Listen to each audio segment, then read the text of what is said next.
For anyone just tuning into this channel, I pretty much lived my whole life on two wheels, working motorcycle rallies, camping in the woods, and in my spare time, studying the languages and cultures of faraway places.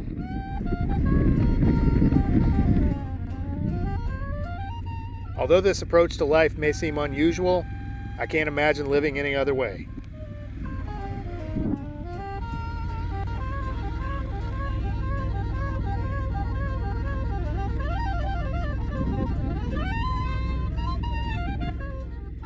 Incidentally, my friend Saddle Tramp called just as I was finishing bike week and excitedly told me about a motorcycle campout on the other side of Florida.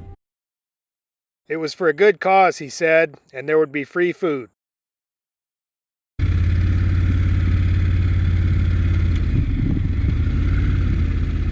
Being as how I carry my whole life on the back of a motorcycle, I tend to travel a lot slower than most folks, taking my time on back roads and looking for just the right spots to make camp.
I chose this spot because there's some green deciduous trees. Obviously, the last spot that I checked out was nothing but pine trees, which is really no good for keeping the dew off of everything.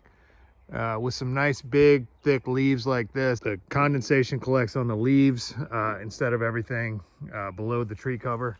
Got down into the low 40s last night, pretty chilly. It's been a while since I've been in weather this cold. Trying to get used to it again. Anyway, I am on my way to Tampa to check out this Forgotten Angels Campout.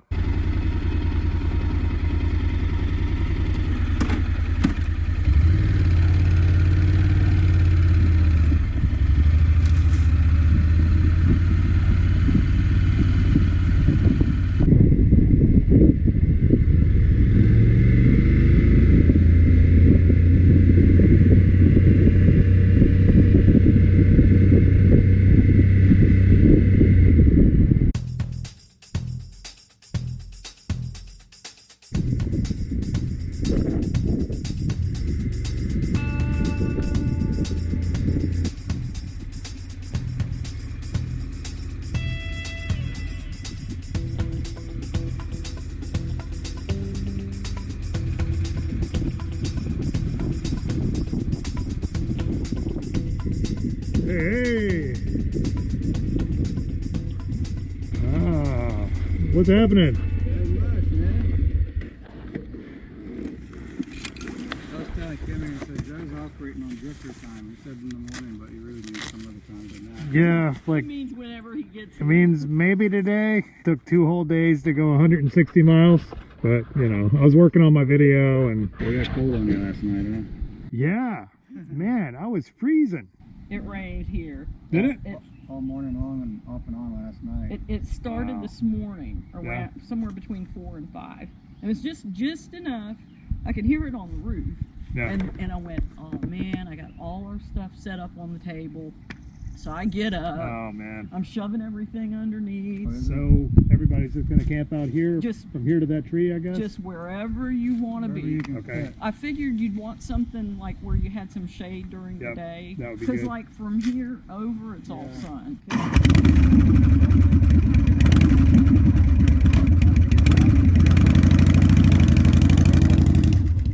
Kim filled me in on the mission of the organization. As soon as children in foster care reach 18 years of age, they're officially out of the system, with the majority possessing few, if any, real-life skills. That's where the Forgotten Angels come in. Help them finish high school, help them learn to write a resume, help them get jobs, bank accounts, all of that. So twice a year, they do a camp out in the spring and they do one in the fall. This event was apparently one of the most eclectic groups of bikers ever assembled in one place. Wearing my best skirt. Why not? St. Patty's Day. Wearing the fire. 3rd March. What's your Instagram handle? Shaker OG. Shaker OG. Yes, sir. There he is. What is going on here? This. You want a second barrel down there? Like a second row? It's got to go that way. It's got to go that way. Everybody bolts out on Sunday. Yeah. There's probably a half dozen or so people left on Sunday afternoon. I did that. Oh, really? Last Sunday. And it's so laid back and cool. Dave takes us out on the ride, just watch the sunset. So you just left Monday? I left Monday, yeah. Well, my reason was because rain. You know, I get shit because people are like, oh, don't watch the weather. Just get on your bike and ride. It's like, the information is there. If I have a choice between riding in shit and not riding in shit, I'm going to not ride in shit. Yeah.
Coming up short and going too far. You've been right beside me, shifting gears for 20 years. Tying down gear and singing loud. One look back, then roll down.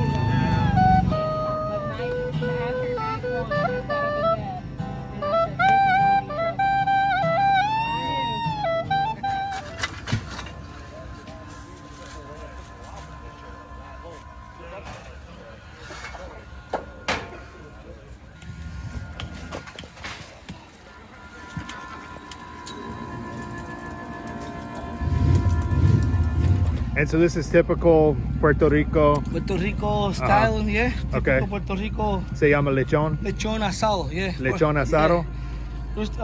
Roasted pig and steak, right? Isn't it? Yeah. Go Hector's way. Hector's way. Yeah. That's my brother doing it. Yeah. And so usually you were saying you eat this like around Christmas, Navidad. Yeah, Navidad, that's we used to in Puerto Rico, used to do that. Okay. What kind of spices did you use? Well, we have oregano. Oregano? Adobo. Season, no, not adobo. Season complete. Okay. Pepper and salt. Okay. And sazon. That's it. Sazon. Okay, they keep- sazon, okay. Sazon, they got that red color. Okay. Sazon. That's the red Yeah, color. Yeah, okay. the red color is sazon. Yeah. Right on. And we make a little paste in here with oil, Yeah. and then we sazon it inside, and outside the skin only salted, because the salty when keep heat on it later, keep the heat, the skin will be Yes, crispy. right. Yeah. He Body. tried to run away last night, the Oh, we pig. tie that down. We tied it up. Now in Puerto Rico, do you guys eat the nose? Yeah, everything. The Everything. ear? I shut that down. I said it yesterday, right? Yeah, that's why I shut that down. Everything, tongue, everything. You just know from experience where to put the fire, or I always guess put in it the on the four sides. corners, right? Yeah, in the corner. Where the Okay. most heavy meat is where you put the hotter fire. Okay. Yeah. Less, in the rib cage, we don't have no fire there because we don't want them to burn. Yeah. Yeah, that's the last Okay. time we make it. That's Okay. like the last Because- hour. You heat that up. It got it, an hour before it's done. Yeah, You know. because it's already Okay. cooking on the inside because we left the inside open. You can take it apart. Yeah, you put it right in the truck, take it wherever you go. Right there, yeah. Portable. Man, that's So It's awesome. only 4 screws. 1, 2, 3, 4 in this corner. Wow. Put together and go. Okay. And what do you got spinning this thing? You got a motor over there? Yeah, model, yeah. I buy the model. Okay. I buy the Amazon. Oh yeah. Yeah, I buy the model Amazon. So when I make this oven, it's so nice. I want to make like traditional by hand. But what I see when I'm done, so nice. So I was thinking, and then Amazon, so I buy this model for $103, and put the coupling in here, Yeah. get set up to the pipe. You see Okay. the coupling. Yeah. So when I finish make this over and over, it's like, that's too nice to make by hand. So let's make it do that by model, and that's why I buy that model. And that model holds 200 pounds. Really? Yes. On my pig roast, I had a rack on mine so I can cook chickens and roast beefs and hamburgers while this was cooking. Really? It's like a what's the name? Like a Chinese box. You know the shotgun on top. Yeah. You make it a grill too. A grill on top. Yeah, on top. Because right now this is hot. You put a grill up here, you'd be able It's to hot. lay a grill on there. Yeah. Yeah. And this is Latin American. LAMA, What's it stand for? Latin American Motorcycle Association. Okay. Llama. Right on.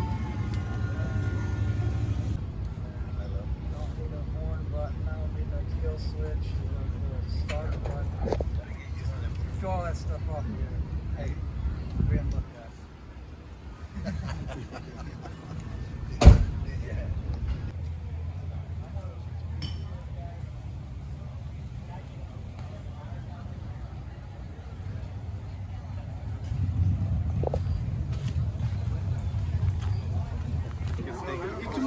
All right. Hey, there it Give me one is. piece of this Okay, right here. okay. Joe, this is Yes, sir. Yeah.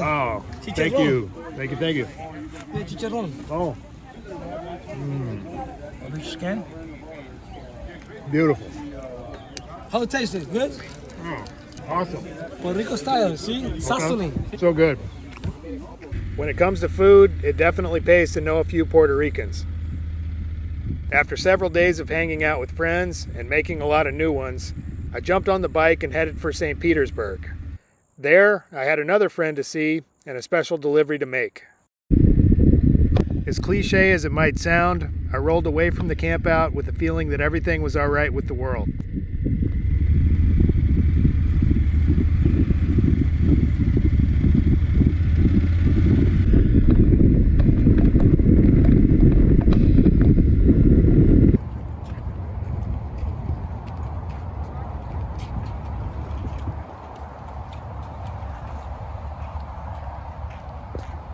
The Forgotten Angels Campout. It was absolutely awesome. Ran into a lot of people that really enjoyed my channel, which was kind of a surprise. A really cool event. Absolutely had a blast. Everybody was cool. Just on the other side of that bridge lives another friend of mine who you may have seen in some of the previous videos in such places as Vietnam. So I've got some stuff that I got to deliver to her that I've been carrying around since I left Saigon. So come on, let's go check it out.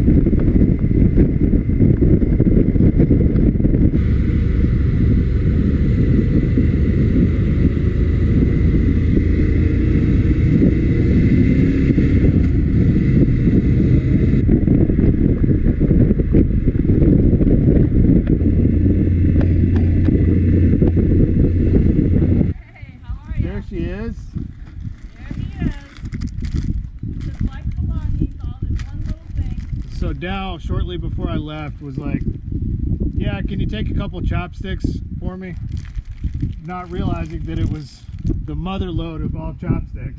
So, special delivery all the way from Vietnam. This is the marvelous Dow, who I met in Japan on the way to Vietnam. And she said, hey, if you want some good footage, follow me. And I got some good footage, definitely. So these are things you've collected in your travels, I guess? These are things I've collected, yeah, kind of in my travels. But I've traveled quite often, and I don't buy any more souvenirs. Unless I can use them, like chopsticks. So you do have a plan for the chopsticks? Oh yeah, 2 set is being raffled off to for the nonprofit organization, for the South Vietnamese organization that I wrote. So, what's the name of that organization? It's called VACP, which is the Vietnamese American Cultural Parade. Okay. But then there's a larger one that we're creating, which I can't tell you what that is yet because that's in the works, and we don't want people to know about it yet. It's so it'll be a more cohesive organization and a much larger one. So there's that misconception by a lot of people that Saigon is dead. You know, that it doesn't exist anymore. It's been 50. It's going to be 50 years next year, or in 2 years, and so they think it's just completely done, but it's not. Other newer buildings are being built up that says Saigon. So as you saw, that's definitely not the case. Saigon is not dead. It's not dead. So that's why we're trying to teach the world that, you know, South Vietnam has not really left. There's a school of people that think that it will resurge back to being South Vietnam again. Cool. Yeah, so we'll see. I think so. I think so. I feel it in my bones, you know? Yeah. And I think that when more people start to, like you, and more people start to go over there and see that, you know, that it really, you know, isn't what most Americans, what they're being portrayed about what, you know, Saigon is. That's why. Yeah. Oh, very cool. Yeah. That's some exciting stuff. Hey, what's up, man? What's going on, man? How you doing, brother? Good. How you been? Good. Good to see you. How's the ride? It was a little windy across the bridge. I went to Bradenton. Oh, you went down and then came up? Yeah. Oh, okay. Yeah, because I don't like riding through cities. I don't like riding through. Last Saturday we went to the farmer's market and we got the cacao. That's cacao, like the pod. Yeah, we actually got the pods. Basically, what you do is a traditional way is you put it in banana leaves. So there's some sort of acid reaction that the banana leaf possesses that interacts with the cacao. And it starts off as like almost a purple mushy substance, and then what will happen is it'll go ahead and it'll basically sweat out with just using banana leaves in 80-some degrees.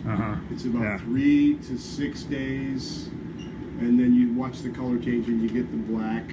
I got a good strong vinegar smell from them for like about 3 days, which is telling me it's working okay. But I've been finding out the crock pot's running to like maybe 140.